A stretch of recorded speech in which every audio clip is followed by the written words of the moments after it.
બ્રહ્મદેવાય નમઃ બ્રહ્મદેવાય નમઃ બ્રહ્મદેવાય નમઃ. અધિક માસના પ્રથમ દિવસે આજે વડોદરામાં આમ્રપાલી વિસ્તારમાં દંડકેશ્વર મહાદેવના પૂજારી પૂજ્ય જયેશભાઈ સાથે આપણે વાત કરીએ. જયેશભાઈ, બ્રહ્મદેવાય નમઃ, મહાદેવ હર. મહાદેવ હર. આપનો પરિચય આપો અને અહીંયા આ મંદિરમાં શું શું કાર્ય થાય છે એમની વાત કરો. મંદિરમાં તો હવે આપણે મુખ્ય સવાર સાંજ આરતી, બપોરે ભગવાનને જમાડવાનું થાય છે.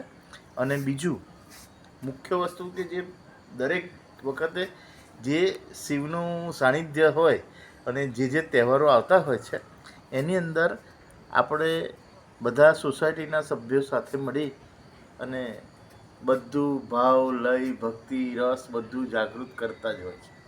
હવે એ રીતે જોવા જઈએ તો શિવરાત્રિ બહુ મહત્વની છે.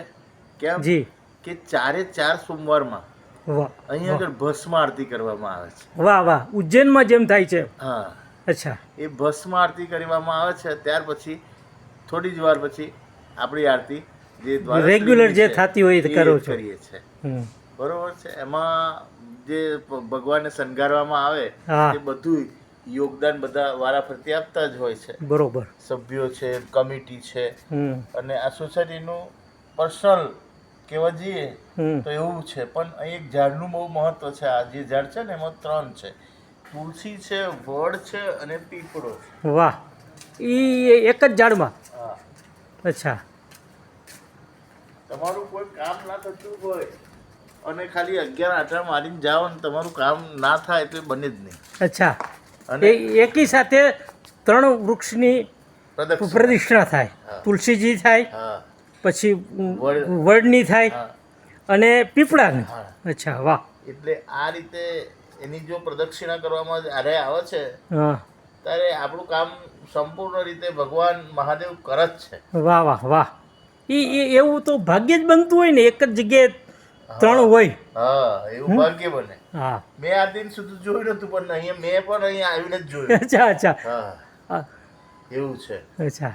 અને આ મહાદેવની પ્રતિકૃતિમાં એક મારો દાખલો લેવા જઈએ તો મારો પોતાનો, હાજી, કે મારા વાઈફને 1/10 હા, એટેક આવ્યો. બરોબર. પેરાલિસિસનો. હા. જમનું અંગ આખું રહી ગયું. ઓહો. હા. અને જમનું અંગ રહી ગયું એટલે મહિનો તો મેં સેવા ચાકરી એમની અને મહાદેવની છોડી નહીં. હા. અચ્છા, સતત ચાલુ રાખી બંને? સતત બંને ચાલુ રાખી. મહાદેવની પણ અને જે સંસારના નિયમો હતા આપણા, હા, એ પણ રાખ્યા. હા. અને મુખ્ય વસ્તુ એવી થઈ કે આવતી 1/10 પછી 1/11 હા, મારી વાઈફને બિલકુલ ટોટલ વાસનગ્રસ્તી કરી દીધી, વાહ, કપડા વાહ. ધોતી કરી દીધી. અચ્છા. આ મહાદેવની અદ્ભુત કૃપા છે. નહીં તો બીજું શું. વાહ વાહ. સાક્ષાત્કાર તમે જે સેવા કરી એનું તરત ફળ આપી દીધું, તરત. અને અતિ અતિ મહત્વના સંકટ સમયે.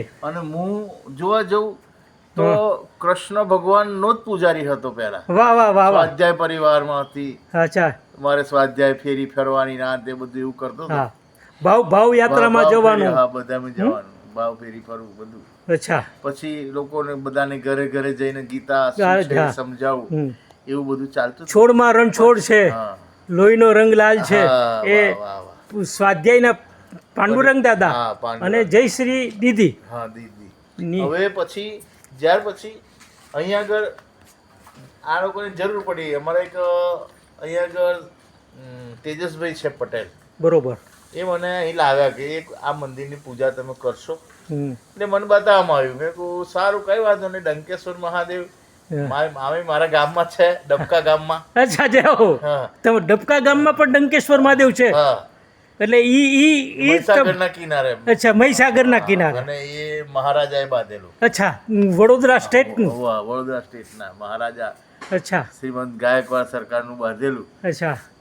થોડું એ લોકોએ જીર્ણોદ્ધાર કરાવ્યું અને અત્યારે નવું બનાવી દીધું છે. બરોબર છે. બસ બાકી એ જ મહાદેવની હું સેવા કરતો હતો. અને અહીં પણ સામે કુદરતી રીતે મને મળ્યા અને મેં પણ સેવા ચાલુ કરી છે. અને અવિરતપણે જ્યાં સુધી કરાવશે ત્યાં સુધી કરીશ.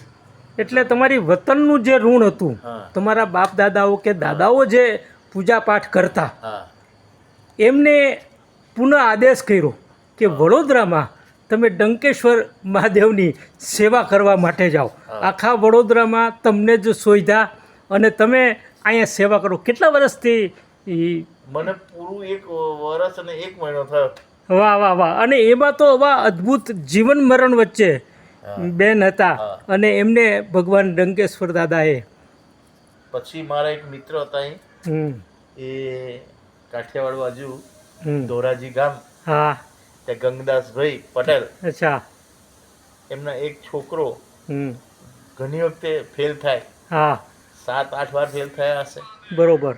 અને એ 7-8 વાર ફેલ થયા પછી મહાદેવની અહીંયા આગળ હા એમને નક્કી કર્યું કે મહાદેવના દર્શન કરાવીને તું જા, પરીક્ષા દેવા જા. હા. વાહ વાહ. તો એ પરીક્ષા આપ્યા પછી હા મહિના પછી રિઝલ્ટ આવ્યું વાહ વાહ. અને તે જેટલા બધા છોકરાઓ હતા હા. એમાં ફર્સ્ટ નંબર. વાહ વાહ વાહ વાહ. જય હો જય હો જય હો. મહાદેવ કી જય હો. મહાદેવ મહાદેવ મહાદેવ. એવું છે. આવું આ અતિ દુર્લભ કહેવાય એવું સ્થાન અને વતનની ભૂમિથી હાલો. સંસ્કારી નગરી વડોદરામાં આવ્યા પછી આ બહુ અતિ દુર્લભ લાભ મુકેશભાઈ મહારાજને જીવનની જે ઘડીઓ હતી, સંઘર્ષની ઘડીઓમાં એને દેવ મહાદેવ જેમ કૃષ્ણ ભગવાનને સુદામો ને જ્યારે સુદામાને પોકાર કરે ત્યારે કૃષ્ણ ભગવાન દોડતા આવે, એમ દેવોનો દેવ ભોળિયો દેવ બ્રહ્મદેવો ઉપર તો રીજે જ છે, પરંતુ અહીં પ્રત્યક્ષ વાત મુકેશભાઈએ કરી. મુકેશભાઈ આપને અને આપે ગંગદાસભાઈની પણ વાત કરી, ગંગદાસભાઈના દીકરાની. બીજી કોઈ એવી એકાદ વાત હોય નાનકડી સ્મરણમાં હોય? નાનકડી વાત એવી છે કે એક બેન અહીં રોજ આવે, હા પણ એમને સંતાન નહીં. બરોબર. હવે રોજ આવે પણ મને કીધેલું નહીં કોઈ દાડ કે ભાઈ હા આવું છે. હા કેમ હા. એ રડ્યા કરે. એટલે મને એક વખત મન થયું લાવ પૂછી લઉં.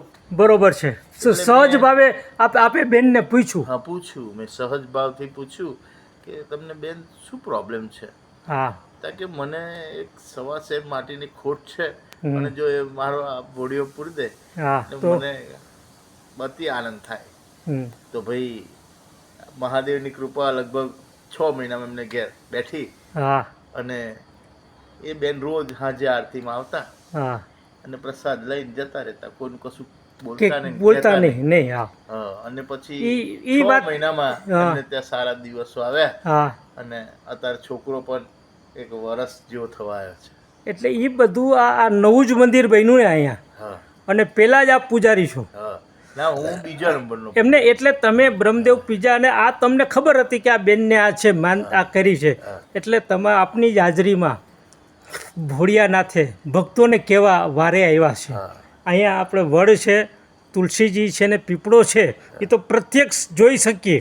અને એથી વિશેષ અનુભવ આપણે આપના બેન એટલે આપના ધર્મપત્ની ગોરાણીમાં ને ઉપાધિ આવી, એવી ઉપાધિ આવી કે આખું અંગ પેરાલિસિસનું ખોટું પડ્યું, પણ તમે સેવા પૂજા રાખી અડગ અને ઘરે સેવા કરી એટલે પાછા તાજા માજા થઈ ગયા.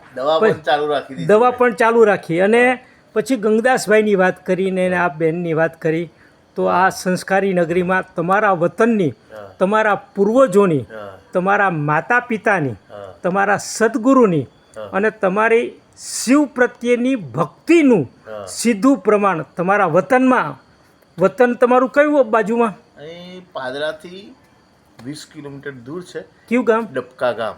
ડબકા ગામની જે ઋણ હતું એ ઋણ અહીંયા વડોદરામાં સંસ્કારી નગરીમાં તમે આવ્યા અને અત્યારે સેવા પૂજા કરો છો. તો બ્રહ્મદેવ કોટી કોટી વંદન. ઓમ બ્રહ્માય નમઃ, ઓમ બ્રહ્માય નમઃ, ઓમ બ્રહ્માય નમઃ.